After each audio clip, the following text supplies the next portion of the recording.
On November the 6th, I made a video, which was the first of its kind in this space, and it was discussing all the banks that were ready to use the new ISO 20022 messaging standard. And this was all done in order to send payments in a more efficient and data-rich manner. ISO 222 is important because it was actually utilizing data-rich information, and that data-rich information comes in the form of, yes, lots of other payment data, but it was also to include data about payments within the cryptocurrency space. And so having this new standard match across the board and everyone using the same standard and the same messaging system makes a whole load of sense. It reduces payment failures and all kinds of stuff in the financial system. But something wasn't clicking with me. So I started to dive into some patents just to look for some clues as to how this technology will actually work from a technical perspective. And look, I'm not a tech guy, I'm just really a normal guy who films his YouTube videos on an iPhone in his dining room. So I did my absolute best to actually really understand what was going on in these diagrams. And then I saw this. What's a messaging bus?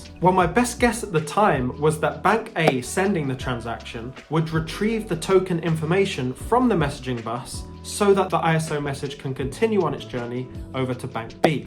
And I was sat there thinking, wow, I'm really smart.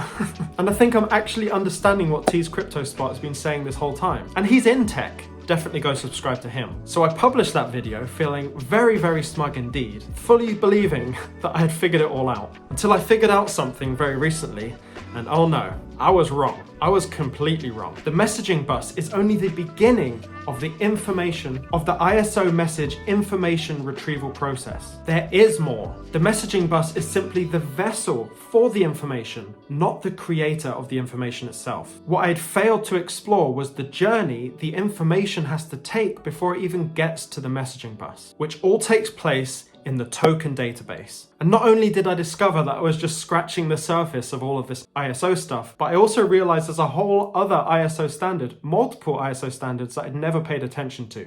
And here's the first one, ISO 24165. This, I believe, is the digital token identifier. And that standard is the structure and the logic behind the codes given to countries, currencies, and assets, specifically looking at the financial world. And again, if you want someone who's in tech to deliver this message, please go over and see T's Crypto Spot. He's talked about this at long length. So if there's an entity that is deciding how these codes work and how the codes are distributed, the format that all of that structure is created under, this could be very revealing as to which tokens in the cryptocurrency space are actually going to be used for payments and which ones, simply by the 3 letters that they were given upon their inception, would actually not make the cut. And there's a surprising answer to that one at the end. So I thought, if we're moving into a blockchain environment, and we know that digital assets are going to play a role in the ISO 222 messaging standard, and we know that the ISO 222 messaging standard interacts with the messaging bus, which gets its information from the token database, where the digital token identifier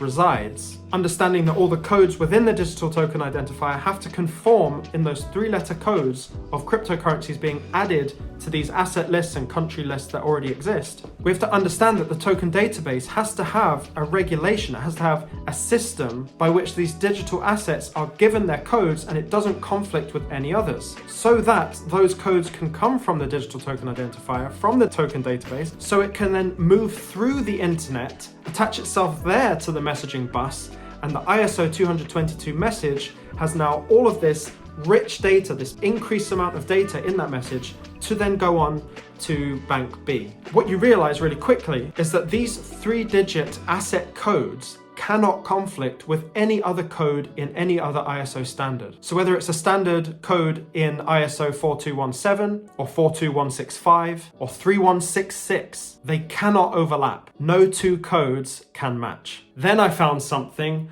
very shocking. Well, not that shocking to me, but it might be shocking to you. Let's talk about it. Assets that are used for cross-border payments or have cross-border utility must have an X in the first slot of the 3 letters. Of course, XRP, XLM, and XDC are all in the clear at this point because there's no other codes that match those ones. But there is one asset that's going to have a real hard time, especially if they're going to be used for doing payments across the world. And that example is Ethereum. ETH is already being used by Ethiopia as their country code under ISO 3166. That's crazy, right? Ethereum literally technically cannot be used in this manner, and it can't be registered in the digital token identifier as ETH. Now, whether they can actually change their code to be something else that's not registered, I actually don't know that system, so maybe that's a possibility. Anyway, so as I was on this kind of like addictive streak, I really wanted to find out all of these codes and see all the asset codes and everything, just so I could see all of the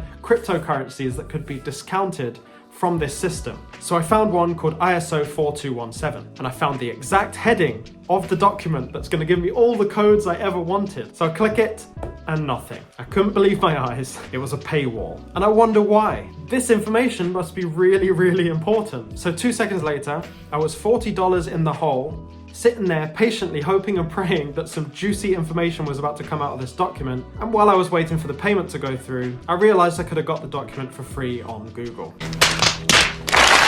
But look, I don't need that document to tell me what's already written. XRP, XLM, and XDC have no interferences with any other code. They also already start with an X for cross-border, and as a result, they will fit perfectly into that digital token identifier process, and there'll be seamless retrieval of those tokens to deliver through the internet into the messaging bus and then onto the recipient banks via the ISO 222 message. So never ever come at me again saying that JP Morgan are going to use their own Ethereum-based token to settle these payments around the world, because we know they cannot reside as it stands in the digital token identifier or in that token database. The rules and systems that they have in place for assigning letters, it doesn't comply with it. It can't fit in, and there would be a double copy, which would cause restrictions in the system, and ultimately at some point the system would fail. And we know, I talked about this a while ago, but we all know what JP Morgan's going to be using to settle payments. Look, I love